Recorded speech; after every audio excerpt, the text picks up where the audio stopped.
Hey guys, Lex here from Flowbros Coaching. Just taking a look with Nick today, who came down for his first analysis with us last week, and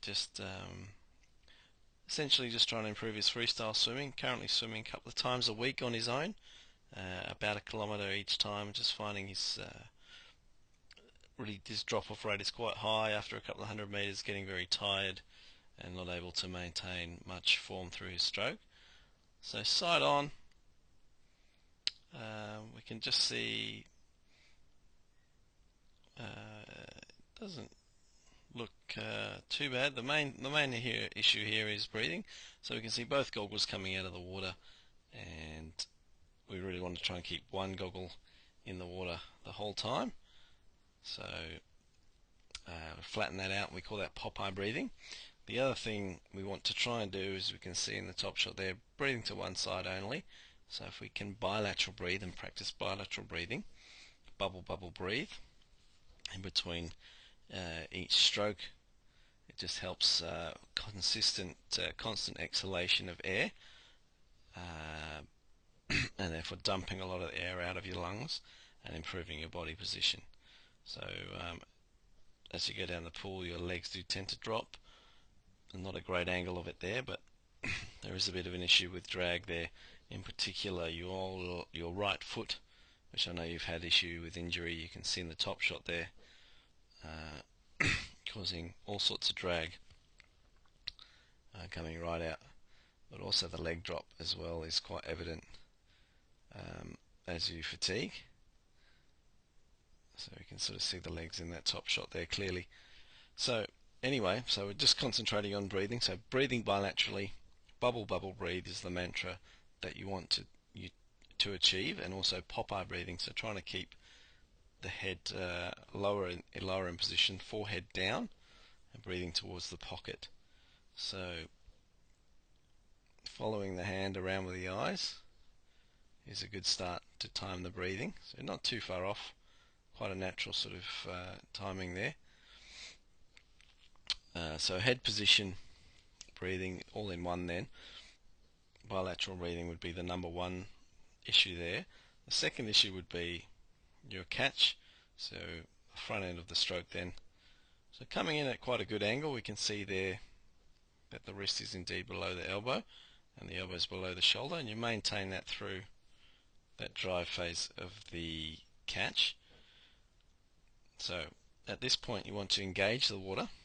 So we can just see, if we just take that up, we can see you've speared the water slightly across the midline there, so you want to try and straighten that out as much as you can.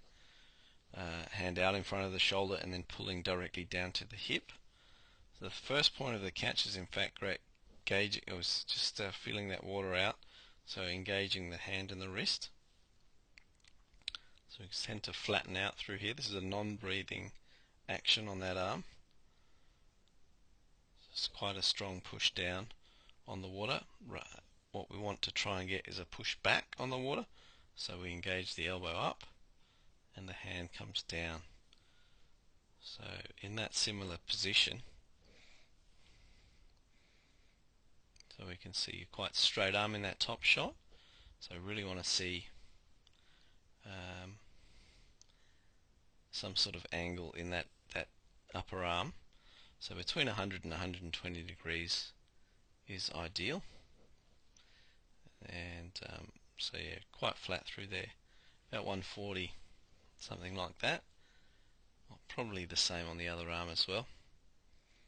In fact, that one's dead straight and less than that, and that is evidence of you pushing down on the water and trying to lift the head up as you breathe. So if you're more streamlined and flatter in the water, you tend not to do that.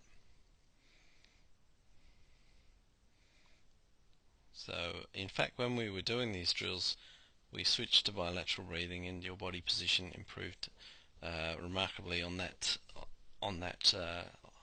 opposite side to your current breathing. So you're breathing to the right, so breathing to the left, then it was markedly improved. But just going back to this catch in the top shot there, so on that breathing stroke, stabilization of the foot coming out to the side and also the hand at the front, and we can see the whole body rolling around up to 90 degrees, where we really just 45 would be fine at that point. Hand coming sweeping right underneath and across the midline of the body. So you sort of, I would describe that as fighting the water. So you really haven't got a lot of forward movement going there. It's more lateral than anything. So it's coming down, across, and up and out, rather than all the force of the water going backwards. So what we want to try and do is get on top of that water, get some anchors happening with our arms and our fingers. So we can see we're quite flat here. Same angle in the bottom shot, same arm. That's what we're looking at, that left arm breathing stroke. So coming in very flat, starting to push down early. So it's not until midway through that stroke that we actually start getting some pullback on the water. The other thing is you're not engaging the lats, really just using the shoulder there. It's a straight arm pull. So although that's quite effective, it's only effective over a shorter distance as it's a smaller muscle group. So bending the arm here is what we're looking for to engage the lat, which is a much larger muscle group in the back. It'll feel quite weird at the start, but this is what we want to train ourselves to do. So we can see they're just using, and you can see the shoulder working in that top shot there. You can see all those muscles engaging through the shoulder, whereas in fact we're trying to use the lats in the back. So reaching over a barrel then, and the drills that we want to practice for that are long dog with a pull buoy in between the legs, reaching and rolling forward and bending the wrist and the elbow as we come through. The other drills are sculling drills, so keeping the elbow bent and the upper arm fixed and just sculling backwards and forwards with your hand and forearm in one continuous movement would be the other thing.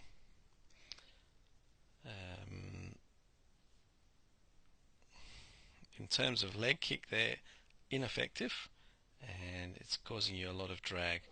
So really at this point I think let's not focus on the leg kick. Let's just try and keep your legs elevated and out of the way rather than try to use them as some sort of driving force. So I think if we can focus then on breathing elements, so head position, not coming too far out, exhalation, consistent bubble breathe and breathing bilaterally, and then working onto our catch, so our long dog drills, sculling drills, trying to get over the top of that catch and pulling the water or anchoring ourselves on the water to get us forward in a better position. And we'll take a look at that in a month or so and see how we're getting on. Okay,